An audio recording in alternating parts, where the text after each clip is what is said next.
नमस्कार दोस्तों, बहुत बहुत स्वागत है आप सभी का इंडिया नाउ में और मैं हूं संदीप पाल। यूपी की जिन 9 सीटों पर उपचुनाव हुए उनके नतीजे आए, जिसमें बीजेपी चढ़कर बोली और 7 सीटें उनके अलायंस ने जीती। 1 सीट आरएलडी को मिली है मीरापुर की। इसके अलावा 6 सीटों पर बीजेपी की जीत हुई और प्रचंड जीत हुई और 2 सीटें थी जिन पर समाजवादी पार्टी ने जीत दर्ज की, एक सीसामऊ की सीट और एक करहल की सीट। लेकिन इन सब के बीच महाराष्ट्र से जरूर समाजवादी पार्टी के लिए खुशखबरी आई। खुशखबरी ये आई कि जिन 288 सीटों में महाविकास अघाड़ी ने सिर्फ समाजवादी पार्टी को 6 सीटें दी और इन 6 सीटों में 2 सीटों पर समाजवादी पार्टी अच्छे खासे अंतर से जीती।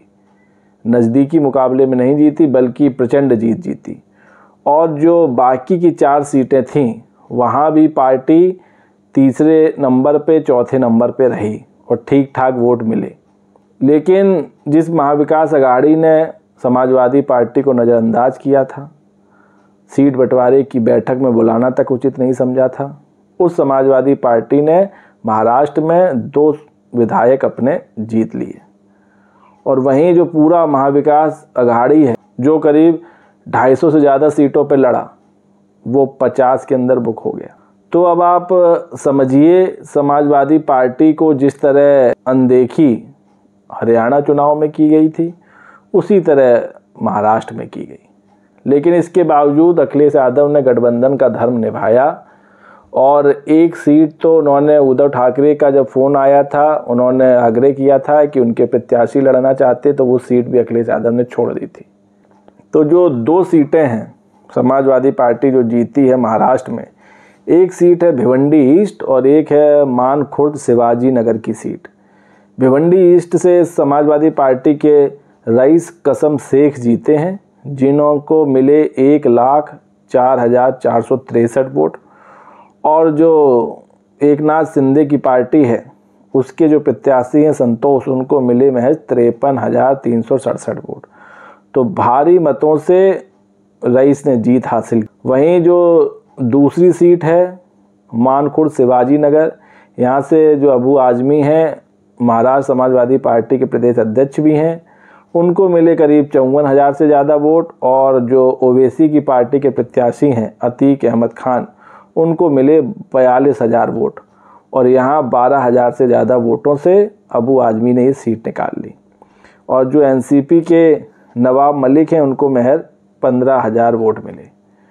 तो ये उन 2 सीटों का हाल रहा जहां से समाजवादी पार्टी ने जीत हासिल की। लेकिन इस जीत के पीछे कुछ चेहरे भी थे।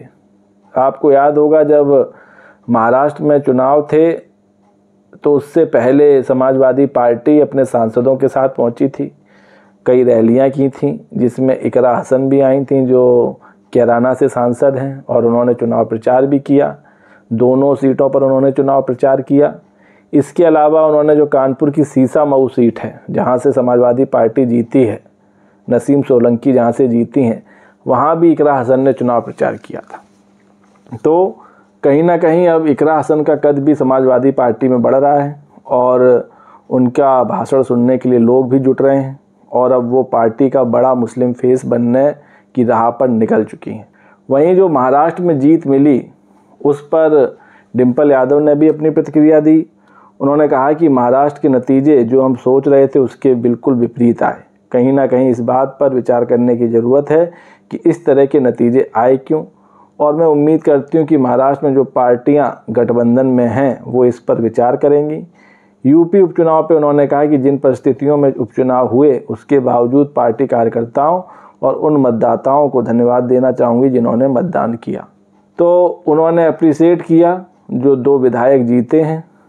साथ ही साथ सीसामऊ की सीट पर भी डिम्पल यादव ने चुनाव प्रचार किया था। तो मेहनत तो इस बार समाजवादी पार्टी ने की थी, लेकिन नतीजे उतने बेहतर नहीं आए। लेकिन महाराष्ट्र से ज़रूर राहत की खबर आई कि 2 विधायक जीत गए। फासला और भी बड़ा हो सकता था अगर समाजवादी पार्टी को 12-13 सीटें मिलती, क्योंकि जब अगर गठबंधन ज़्यादा सीटें देती तो समाजवादी पार्टी वहाँ और ज़्यादा मेहनत करती। हो सकता अखिलेश यादव भी 3-4 सभाएं करते, डिम्पल यादव भी सभाएं करती।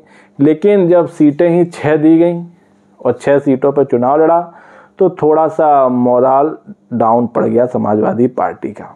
दरअसल अब समाजवादी पार्टी हर चुनाव इसलिए भी लड़ रही है क्योंकि उसको राष्ट्रीय पार्टी का दर्जा पाना है और वो इसके काफ़ी करीब भी है, क्योंकि देश की 3 सबसे बड़ी पार्टियों में तीसरा नंबर समाजवादी पार्टी का ही है। पहले नंबर पे बीजेपी, फिर कांग्रेस और फिर समाजवादी पार्टी।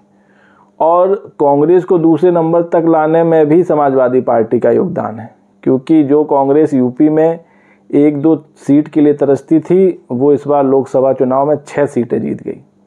अखिलेश यादव ने उनके लिए भी खूब चुनाव प्रचार किया, लेकिन जब हरियाणा का चुनाव आया तब कांग्रेस ने जो रुख अख्तियार किया वो कहीं ना कहीं ठीक नहीं था। खैर, अभी तो चुनाव और भी होने हैं। अभी हाल ही में दिल्ली में चुनाव होना है अगले साल, इसके बाद बिहार में भी चुनाव होना है। तो इन 2 राज्यों में क्या कांग्रेस का रवैया यही रहेगा?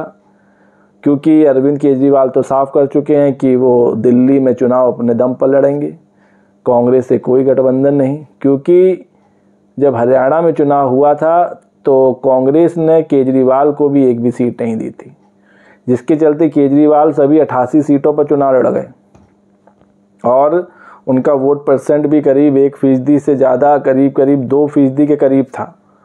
और कहीं ना कहीं उनका चुनाव लड़ना भी कांग्रेस के प्रत्याशियों को भारी पड़ा, क्योंकि हरियाणा में तो कई सीटों पर जो जीत हार का अंतर था वो काफ़ी करीबी था। हरियाणा हो, महाराष्ट्र हो, दोनों जगह समाजवादी पार्टी को थोड़ी कम तरजीह दी गई, फिर चाहे वो महाविकास अघाड़ी रही हो या फिर कांग्रेस रही हो हरियाणा में। खैर, अब अखिलेश यादव का लक्ष्य एक ही है, वो है 2027 का विधानसभा चुनाव। तब तक क्या क्या समीकरण बनते हैं? क्या इंडिया अलायंस का कुनबा और ज़्यादा बढ़ेगा? क्या यूपी की सियासत में समाजवादी पार्टी कांग्रेस के साथ कोई और पार्टी भी आएगी? क्योंकि जो अभी हवा चल रही है उससे तो ये लगता है कि अभी आने वाले 2 साल के भीतर बहुत कुछ होने वाला है। खैर, वो वक्त बताएगा क्या होगा। फिलहाल वीडियो पर आपकी क्या राय है कमेंट्स करके बताइए। वीडियो पसंद आया हो तो चैनल को लाइक, शेयर और सब्सक्राइब करना ना भूलिए। तब तक के लिए नमस्कार।